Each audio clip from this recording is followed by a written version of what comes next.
Baiklah, Assalamualaikum warahmatullahi wabarakatuh. Perkenalkan, nama saya Supriyadi. Saya ingin menjelaskan rangkuman saya yang sebagai UAS, ujian akhir semester 5 ini dalam mata kuliah kontrak dagang.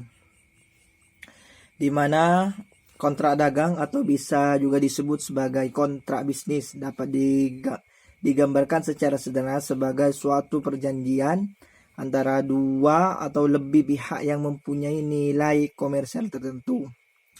Istilah kontrak dipakai dalam praktik bisnis.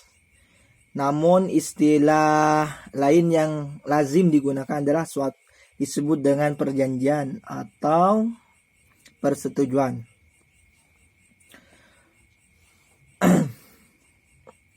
Perjanjian atau persetujuan di dalam pasal 1313 atau 1313 KUH Perdata menyebutkan bahwa suatu perbuatan hukum di mana seseorang atau lebih mengikat dirinya terhadap satu orang atau lebih disebut suatu perjanjian tersebut.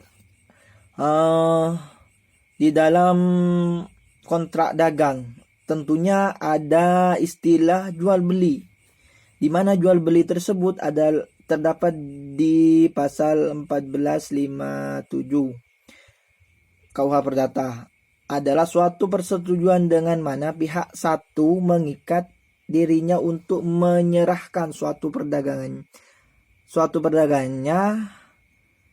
dan pihak lain untuk membayar harga uang yang telah diperjanjikan. Itu yang disebut dengan jual beli. Di dalam kontrak dagang atau perjanjian tentu perlu adanya suatu syarat yang harus dipenuhi agar perjanjian tersebut dapat sah dalam arti bisa dipertanggungjawabkan dengan sesuai dengan peraturan yang ada. Syarat-syaratnya terdapat pada pasal 1320 KUH Perdata menyebutkan ada 4 syarat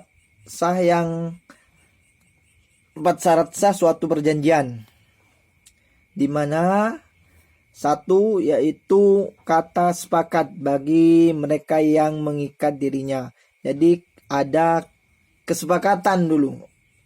Kita membuat perjanjian itu ada kesepakatan dari kedua belah pihak. Tidak ada paksaan dari orang lain atau paksaan dari luar orang lain. Istilahnya kita sepakat terhadap perjanjian tersebut. Yang kedua yaitu cakap para pihak.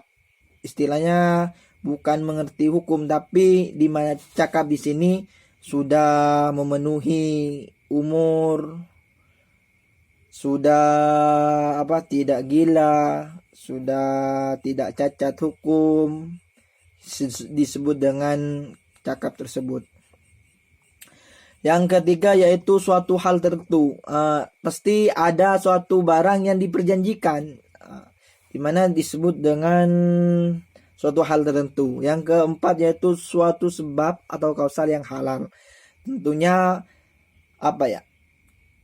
syarat sahnya perjanjian itu yang halal diperjanjikan, bukan suatu hal yang bertentangan terhadap negara atau peraturan. Di sini 1 dan 2 disebut dengan subjek, sedangkan 3 dan 4 disebut dengan objektif.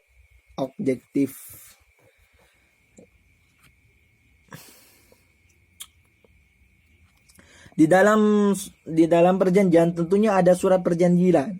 Surat perjanjian di sini adalah suatu yang isinya kesepakatan atau perjanjian tertulis antara dua belah pihak mengenai hak dan kewajiban masing-masing pihak yang saling mengikat dirinya untuk melanjutkan atau tidak melakukan sesuatu.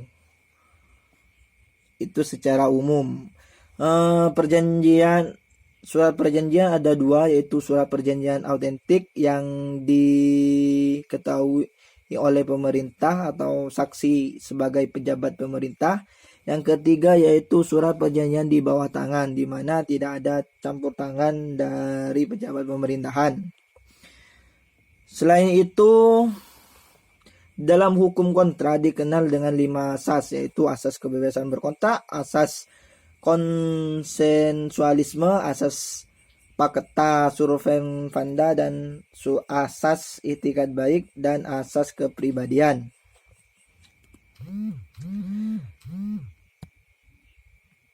Di mana di dalam suatu kontrak dagang tentunya ada istilah kontrak dagang internasional atau kontrak, di mana saya akan menjelaskan kontrak dagang ekspor adalah kesepakatan antara eksportir dan importir untuk melakukan perdagangan barang sesuai dengan persyaratan yang disepakati bersama, dan pihak mengikat dirinya untuk melakukan semua kewajiban. Tentunya di dalam membuat suatu perjanjian itu ada hak dan kewajiban.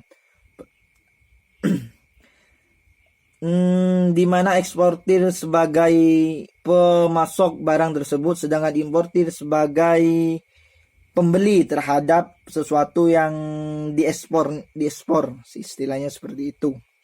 Di dalam internasional ada perkumpulan perdagangan internasional atau kontrak perjanjian kontrak internasional, biasanya digabung menjadi organisasi atau disebut dengan UNITROIT, adalah suatu organisasi antara pemerintah yang sifatnya independen. Mungkin hanya itu penjelasan dari saya, kurang lebihnya mohon maaf apabila ada salah kata atau tindakan saya yang kurang jelas. Mungkin hanya itu. Wassalamualaikum warahmatullahi wabarakatuh.